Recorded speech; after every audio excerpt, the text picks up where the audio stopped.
grande joie, en tout cas, que je me permets d'ouvrir ce 4e congrès du réseau international POCLAND, ici à Montpellier, ville où se rencontrent depuis des siècles les savoirs, les cultures et les langues.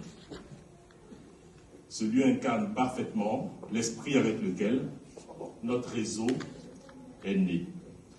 Alors, au nom du... Ça marche. Ça marche.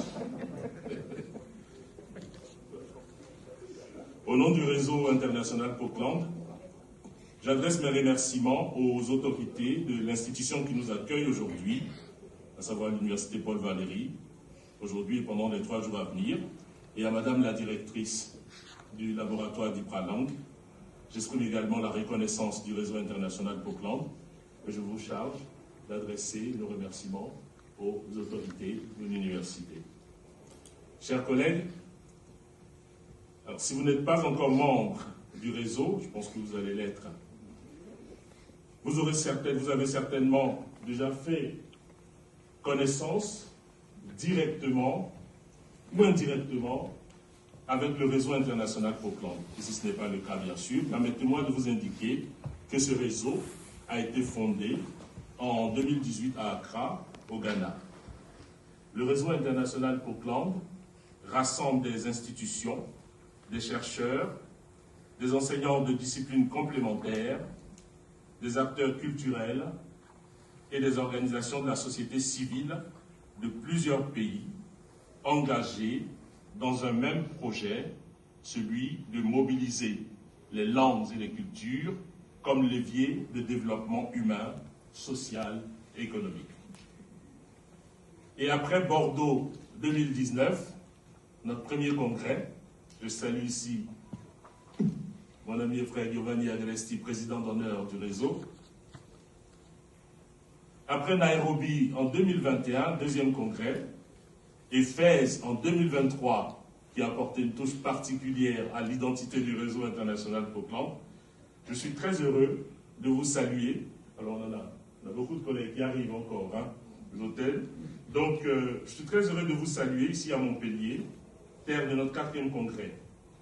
Vous êtes très nombreux, venus d'Amérique du Nord, d'Amérique du Sud, d'Afrique du Nord, d'Afrique de l'Ouest, d'Afrique de l'Est et d'Europe, évidemment. Aujourd'hui, lorsque nous avons créé POCLAND, nous étions animés d'une conviction simple mais forte.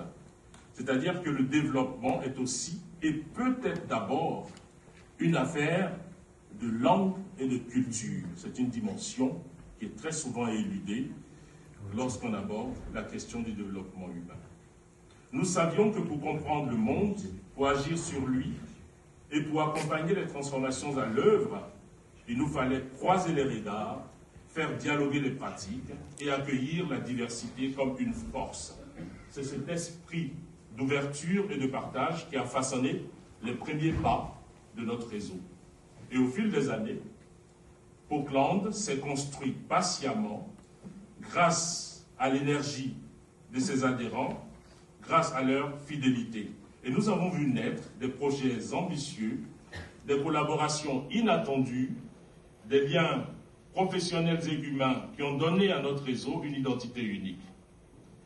Nos objectifs demeurent constants, ceux de favoriser donc la rencontre entre cultures professionnelles, promouvoir la diversité linguistique comme outil de développement et offrir un espace où chacun peut apprendre, transmettre et tisser des alliances durables. Aujourd'hui, nous devons regarder vers l'avenir avec lucidité et enthousiasme. Les défis qui nous attendent sont nombreux, les transformations sociétales, nouveaux besoins de formation, recomposition des territoires et de mobilité. Mais POCLAND possède désormais l'expérience, la maturité et la force collective nécessaires pour élargir son rayonnement, renforcer ses ancrages internationaux et imaginer de nouvelles formes de coopération. Chers collègues, je souhaite exprimer ma gratitude la plus chaleureuse à l'organisatrice de ce congrès, notre collègue et ami, notre ami et collègue, Ksenia Georgievich-Léonard. Il faut l'applaudir. Dont l'investissement et la détermination ont permis de donner vie à cette rencontre. Son engagement, je le dis et je le souligne, est à l'image de notre réseau, discret parfois, mais indispensable et profondément humain. Merci beaucoup, chère Ksenia. Merci. Et tu voudras bien transmettre mes chaleureux remerciements à l'ensemble du comité d'organisation, à toutes ces forces-là qui ont œuvré à l'organisation de ce congrès. Avant de conclure, j'ai également une pensée sincère pour nos collègues qui n'ont pas pu effectuer les déplacements, pour des raisons multiples. Leur absence nous rappelle que le réseau se construit au-delà des lieux et des frontières et qu'il demeure pleinement partie prenante de notre démarche collective. Chers amis, que ces journées montpelliéraines nourrissent notre inspiration, renforcent notre cohésion et ouvrent la voie à de nouvelles perspectives. Continuons à bâtir un réseau où le développement se conjugue avec les langues, avec les cultures et surtout avec la volonté d'agir ensemble. Je vous remercie. Merci Jean-Philippe. Donc,